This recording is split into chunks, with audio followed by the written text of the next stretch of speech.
Testing the efficiency of your grit removal system is the best way to ensure you are maximizing its operating potential, as seen in this Hampton Roads Sanitation District case study.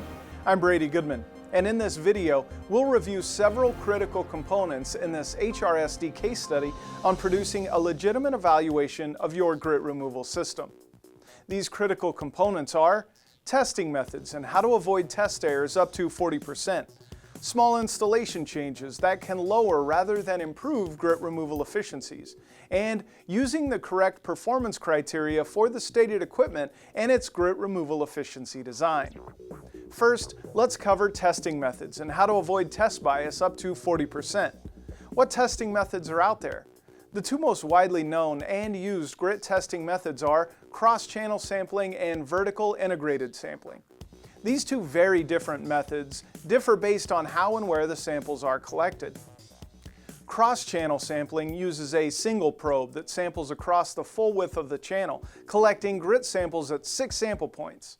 CCS can access specific areas of the channel and allows for identifying precisely where the grit path is in the channel, as grit does not flow uniformly in a channel.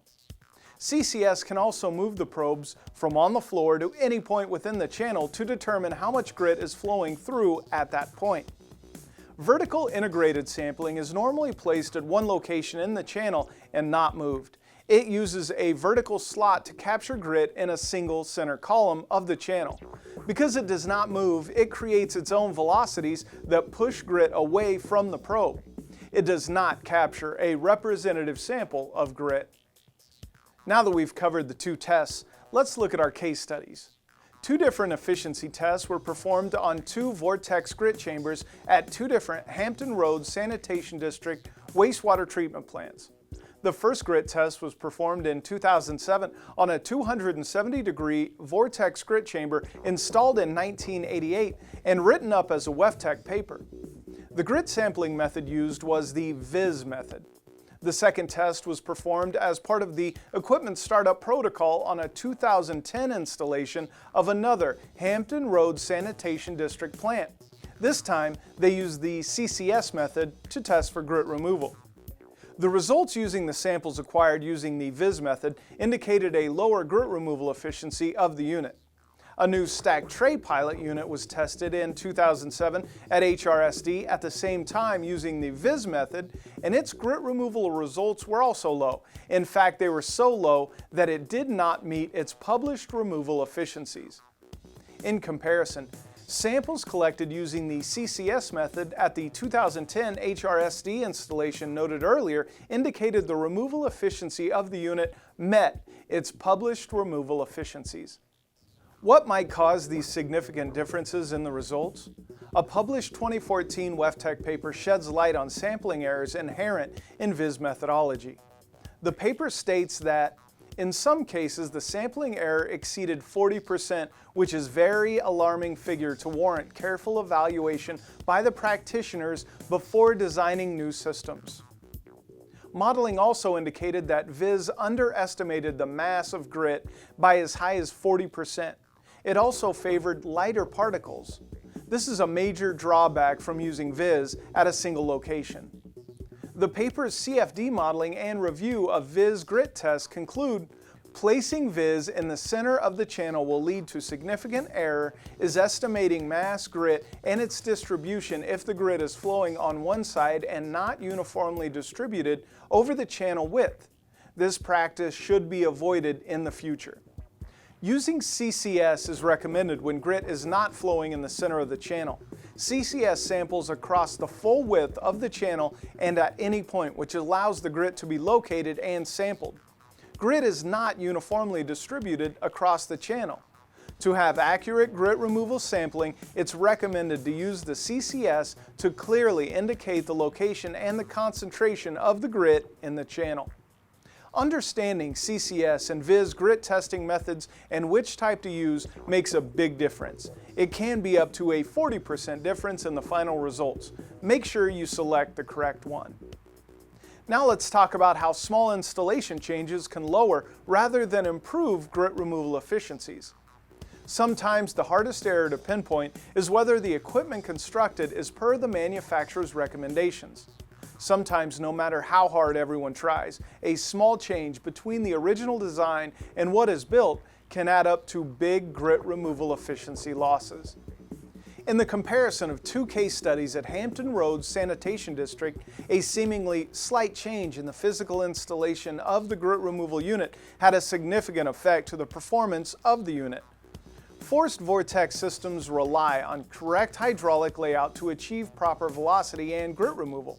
So when a 1988 grit removal unit was tested at Hampton Roads Sanitation District, the original construction mistake could have had an impact on the test results. In 1988, the height of the wall inside the unit was installed too short. In comparison, a 2010 unit was constructed per the manufacturer's drawings and passed the test. Let's take a deeper look. In 1988, a forced vortex grit removal system was installed at Hampton Roads Sanitation District.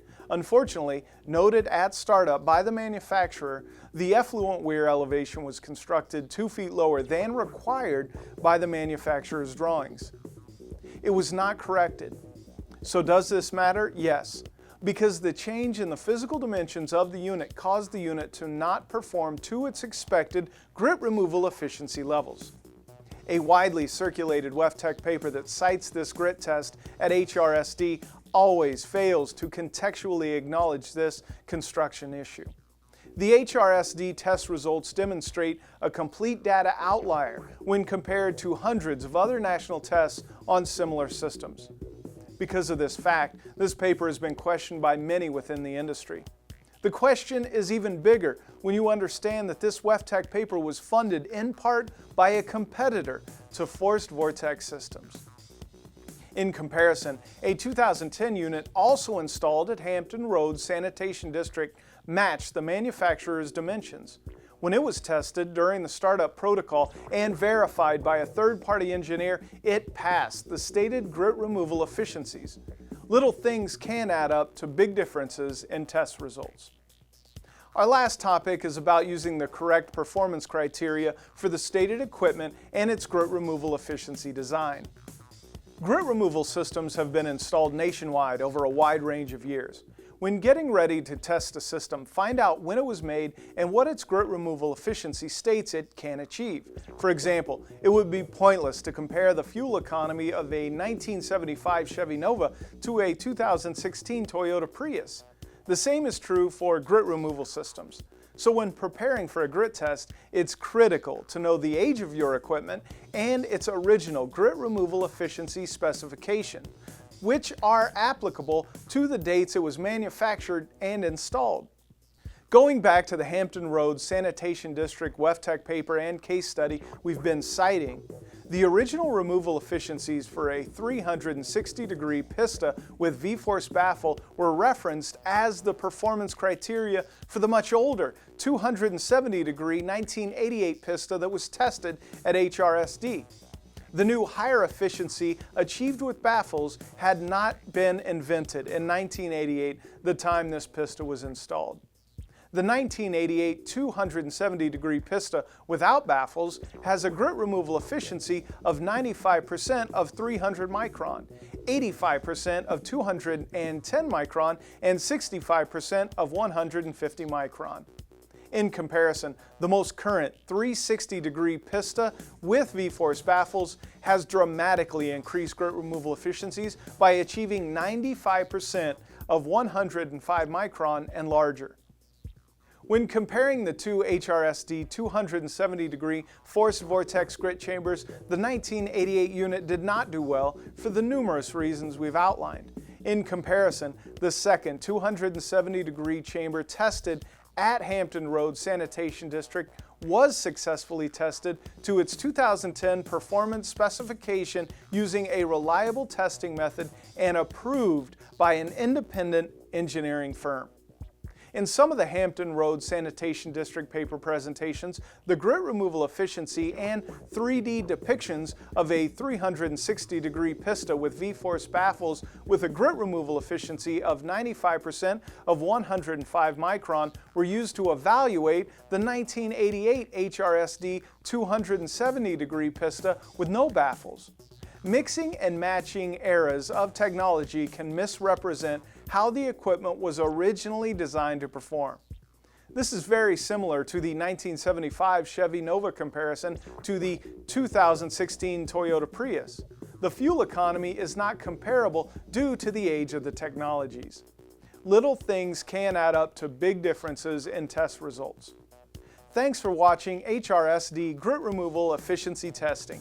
For more information on grit removal, visit gritthefacts.com or contact Smith & Loveless, your longtime trusted source in grit removal system innovation and development.